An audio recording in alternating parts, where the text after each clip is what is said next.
بسم اللہ الرحمن الرحیم. درس سیرت مصطفیٰ صلی اللہ علیہ وسلم کے آج کے اس مجلس کا موضوع ہے تھوکنا.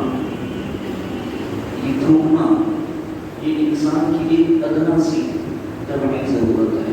ہر انسان کی طبیعت میں یہ بات موجود ہے کہ اس کو تھوکنے کی ضرورت پڑتی ہے، اور بسا اوقات تو یہ ضرورت اس قدر شدید پڑ جاتی ہے کہ جب تک انسان تھوکے نہیں تب تک بڑی مشکل میں رہتا ہے. تو یاد رکھیے کہ یہ طبیعت کی ضرورت ہے.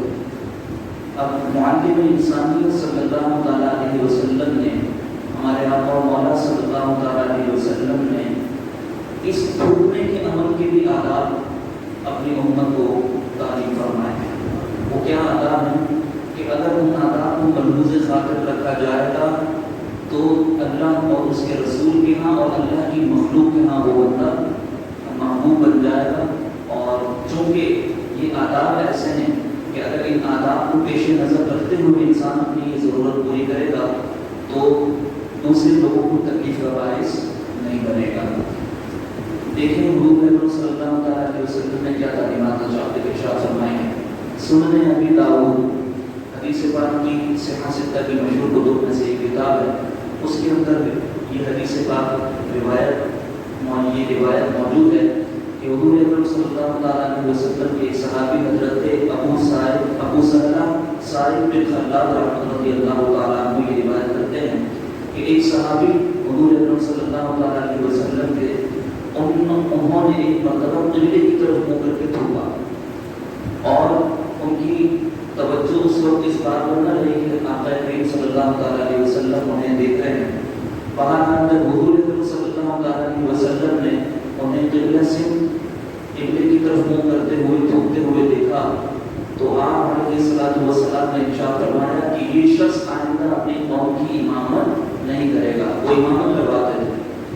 تو حضور اکرم صلی اللہ تعالیٰ علیہ وسلم نے جب یہ دیکھا کہ یہ قبلے کی طرف منہ کر کے تھوک رہا ہے تو آپ علیہ الصلوۃ والسلام نے باقی صحابہ سے ارشاد فرمایا کہ آئندہ ہی تمہارے لوگوں کی امامت نہ کروائے.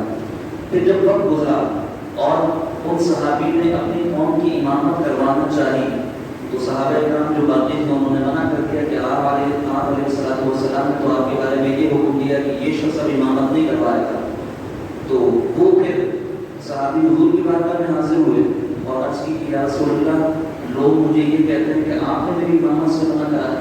تو آپ علیہ الصلوۃ والسلام نے ارشاد فرمایا ہاں، میں نے تمہیں منع کیا ہے کہ تم اپنے لوگوں کی امامت نہ کراؤ، چونکہ تم نے اپنے اس عمل سے اللہ اور اللہ کے رسول کو اذیت پہنچائی ہے. عمل کیا تھا؟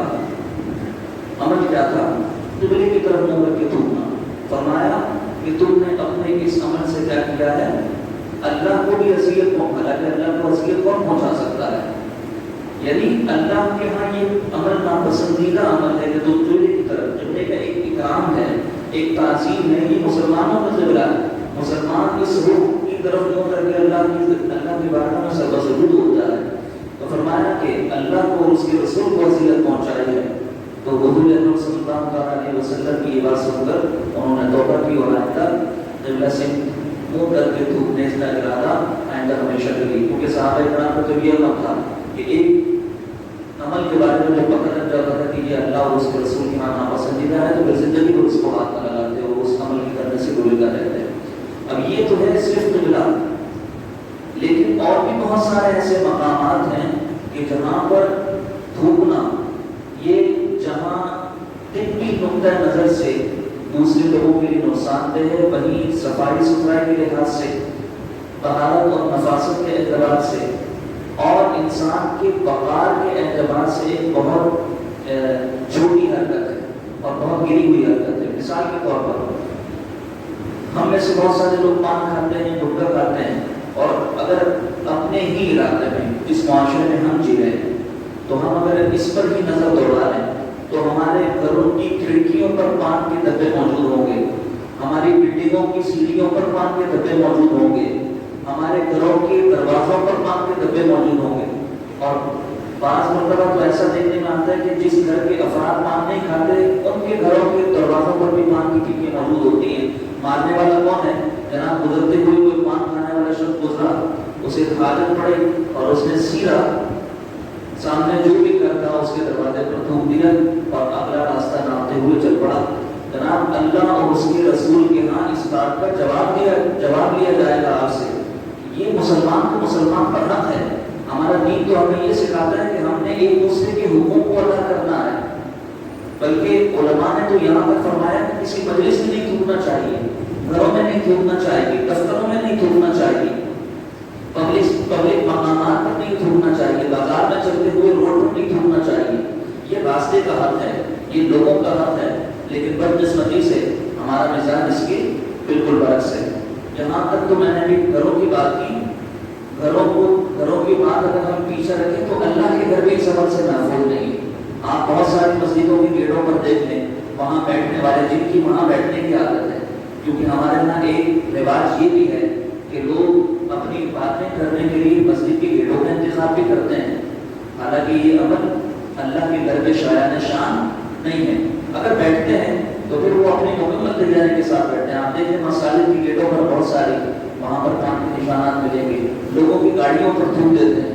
اور ایک اور بات اس سے بڑھ کر کہ آپ نئے کپڑے پہن کر جمعے کی نماز پڑھنے کے لیے نکلے اور آپ کو نہ جانے کہاں سے ایک الہامی پیک آئی اور سارے کے سارے کپڑے اس پیک سے خراب ہو گئے، تو اس بات کا جواب کون دے گا؟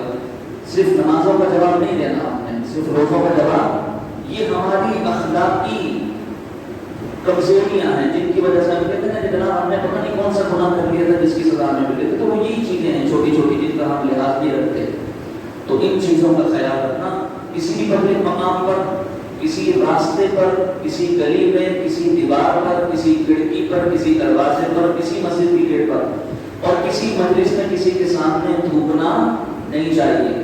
اللہ کے رسول صلی اللہ علیہ وسلم نے بھائی کعبۃ اللہ کی طرف منہ کر کے تھوکنے والے کی امامت سے منع فرما دیا، اور ایک انسان کی عظمت اور وقار اللہ کے ہاں کعبۃ اللہ سے بڑھ کر ہے، آپ اس کی تعظیم اور تقدیم کا خیال نہیں رکھیں گے تو اللہ کے ہاں کس طرح جواب دیں ہوں گے۔ تو یاد رکھیے کہ یہ تھوکنا اس کے کچھ آداب ہیں، ضرورت تو ہے لیکن اپنی ضرورت ایسے طریقے سے پوری کیجیے کہ آپ کی ضرورت پوری کرنے کی وجہ سے کسی دوسرے کو تکلیف نہ ہو۔ اللہ رب العالمین ہمیں حضور صلی اللہ علیہ وسلم کی سیرت پر عمل کرتے ہوئے زندگی گزارنے کی توفیق عطا فرمائے۔